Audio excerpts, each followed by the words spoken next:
चलते हैं फाजान रूल्स की तरफ। डियर स्टूडेंट्स, फाजान रूल्स आप लोगों को यहाँ नजर आ रहा होगा।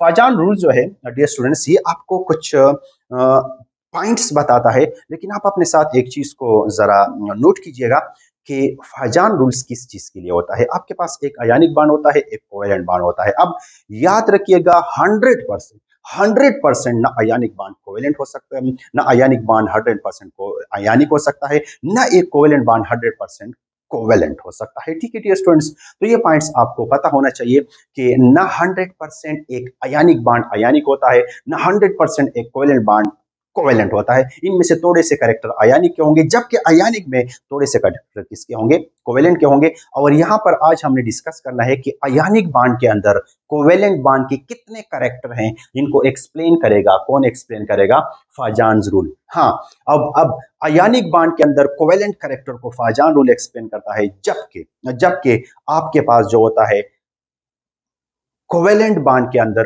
अयानिक कैरेक्टर को डायपोल मोमेंट के जरिए से हम मालूम करते हैं। वहां हम इसको क्वांटिटेटिवली मालूम कर सकते हैं, लेकिन ये जस्ट क्वालिटेटिव है। ये आपको जस्ट बताता है कि यहाँ अयानिक कैरेक्टर ज्यादा है, यहाँ अयानिक कैरेक्टर कम है। ठीक है, वो आपको एक वैल्यू नहीं देता है। तो फाजान रूल का ये भी आपने अपने साथ नोट करना है कि ये जस्ट क्वालिटेटिव है, आपको बताता है, ये क्वांटिटी नहीं बताता है इतना परसेंट अयानिक है, इतना परसेंट कोवेलेंट है। नहीं नहीं, वो आपको बताएगा। वो आपको कौन बताएगा? वो आपको डायपोल मोमेंट में जो हम फार्मूला पढ़ते हैं उससे हमें पता चलता है। ठीक है, अच्छा, यहाँ पर आपने दो चीजों पर गौर करना है। एक है आपके पास पॉजिटिव आयन और दूसरा है आपके पास negative ion. Students, positive ion के पास क्या होता है? पॉजिटिव आयन के पास पोलराइजिंग पावर होता है। क्या होता है? पॉजिटिव आयन के पास पोलराइजिंग पावर होता है। ठीक है डियर स्टूडेंट्स, पॉजिटिव आयन के पास पोलराइजिंग पावर होता है, जबकि नेगेटिव आयन के पास पोलराइजिबिलिटी पावर होता है। क्या होता है? पोलराइजिबिलिटी पावर होता है, यानी यहां पर पोलराइजिबिलिटी पावर मौजूद होगा, यानी पोलराइजिंग पावर, और यहां पर क्या होता है? पोलराइजिबिलिटी मौजूद होता है। यानी अगर आपके पास दो पॉजिटिव और नेगेटिव एक दूसरे के करीब लाए जाएं, तो पॉजिटिव के अंदर ये खासियत होता है कि यहां जो सिमेट्रिकली ये आपके पास है नेगेटिव आयन, सिमेट्रिकली मौजूद है, ये है आपके पास पॉजिटिव आयन। अब यहां से ऐसे होता है, ये है नेगेटिव आयन। तो नेगेटिव आयन तो सिमेट्रिकल मौजूद है, लेकिन अकॉर्डिंग टू द फाजान रूल ये जो इलेक्ट्रॉनिक डेंसिटी ऐसे सिमेट्रिकल मौजूद है, इस पॉजिटिव चार्ज की वजह से पॉजिटिव तो डिस्टॉर्ट नहीं होता है, लेकिन नेगेटिव का जो है वो डिस्टॉर्ट हो जाता है, और इस तरह से सिमेट्रिकल से ये अनसिमेट्रिकल बन के नेगेटिव जो इलेक्ट्रॉनिक डेंसिटी है वो किसकी तरफ आ जाती है? वो प्लस चार्ज की तरफ आ जाती है। और इसके नतीजे में डियर स्टूडेंट्स, आपके पास जो प्योरली आयनिक बॉन्ड बनना था, इसमें अब कौन से कैरेक्टर आ जाते हैं? Covalent character. फॉर एग्जांपल, अगर आपको ये ब्लू नजर, अगर आपको ये येलो नजर आ रहा है, तो येलो जो ऐसे सिमेट्रिकल मौजूद होना चाहिए था, अब ये बहता हुआ प्लस की तरफ आया है, और ये इसमें क्या हुआ है? इसमें डिस्टॉर्शन हुआ है, क्योंकि इसके अंदर पोलराइजिबिलिटी है और इसके अंदर पोलराइजिंग पावर है। पोलराइज का मतलब पोल करना, इसको डिस्ट्रैक्ट करना, अपनी तरफ खींचना, और एज ए रिजल्ट जो आपके पास आयनिक बॉन्ड बनना था, अब ये किसकी तरह बन चुका है? अब ये कोवेलेंट बॉन्ड की तरह अब बन चुका है। सो अगर कोई आपके पास आयनिक बॉन्ड है तो वो 100% आयनिक नहीं है, क्योंकि प्लस के पास पोलराइजिंग पावर होता है, जो कि वो उसको पोलराइज करके उसकी इलेक्ट्रॉनिक डेंसिटी अपनी तरफ शिफ्ट करता है, यानी इलेक्ट्रॉनिक क्लाउड जो है वो इसकी तरफ आ जाता है, और इज रिजल्ट लुक कैसे दे रहा होता है? लुक आपके पास कोवेलेंट बॉन्ड की तरह दे रहा होता है, यानी मतलब यह है उसमें कोवेलेंट कैरेक्टर्स आ जाते हैं। ठीक है स्टूडेंट्स, अब यहां पर आपके पास फाजान रूल के कुछ पॉइंट्स है, इनको आपने जस्ट नोट करना है।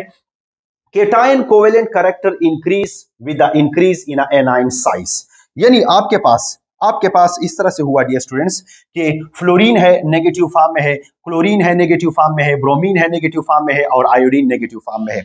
अब अगर फ्लोरीन पर नेगेटिव चार्ज है और यहां पर आयोडीन पर भी नेगेटिव चार्ज है, आयोडीन का चूंकि साइज ज्यादा है, अब यहां केटाइन आपके पास है और यहां भी आपके पास केटाइन है, बताइएगा किस में कोवेलेंट कैरेक्टर ज्यादा होंगे? तो आयनिक कंपाउंड, यानी ये जो दोनों होंगे आयनिक, लेकिन कोवेलेंट कैरेक्टर आयोडीन वाले में इसलिए ज्यादा होंगे क्योंकि यहां साइज बड़ा है और यहां distortion of the negative charge for the positive जो है वो क्या हो जाता है? आसान हो जाता है। सो पहला पॉइंट आपको पता होना चाहिए, जितना साइज इंक्रीज होता है नेगेटिव चार्ज का, उतना उसकी पोलराइजिबिलिटी आसान हो जाती है, और उतना केटाइन का पोलराइजिंग पावर ज्यादा हो जाता है, और उतना कोवेलेंट कैरेक्टर इंक्रीज करता है। पहला पॉइंट आपको पता होना चाहिए। अच्छा, एनाइन एनाइन जो है आपके पास वो क्या है, covalent character increases with the decrease in a cation size.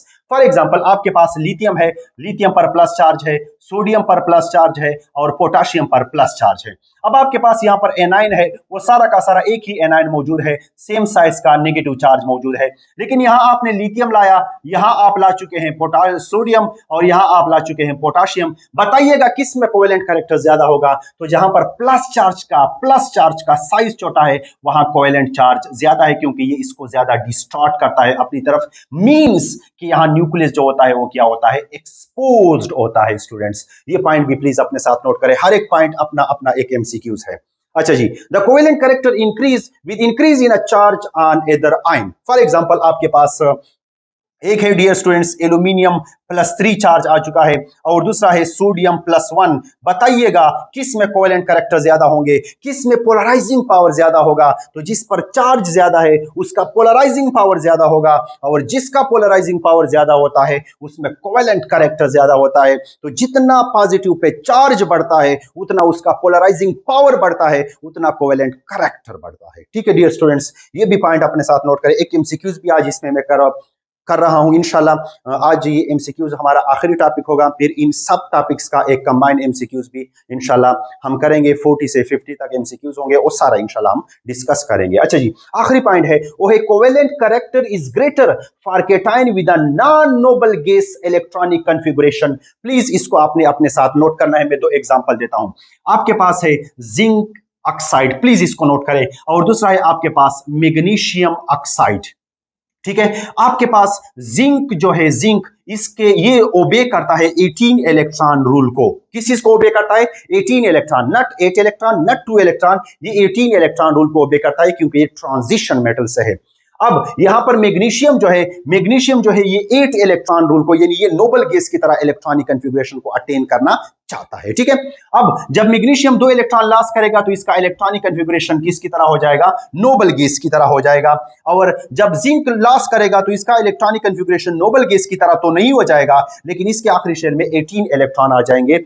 अब बताइएगा पोलराइजिंग पावर जिंक का ज्यादा होगा या पोलराइजिंग पावर मैग्नीशियम का ज्यादा होगा? तो बी रिमेंबर, जो 18 इलेक्ट्रॉन रूल को फॉलो करते हैं उनका पोलराइजिंग पावर ज्यादा होता है।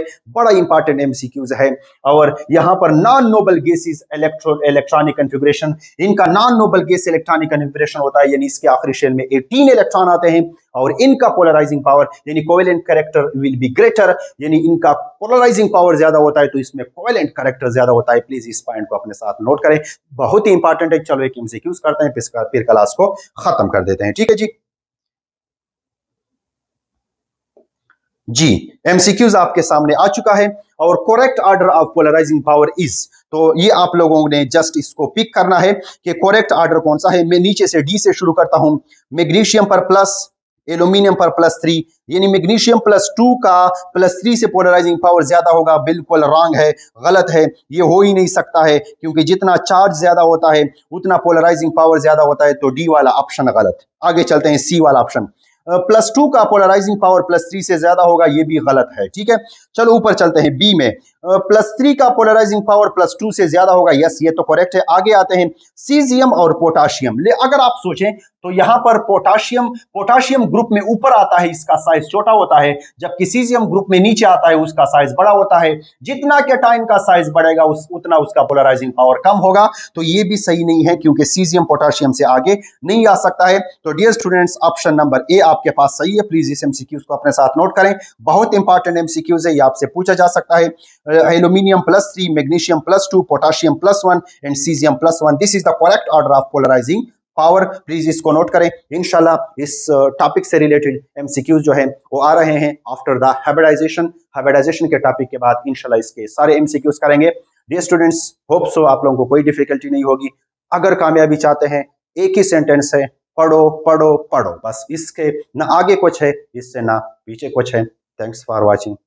अब तक के लिए इतना ही। अपना बहुत सारा ख्याल रखिएगा। अल्लाह हाफिज।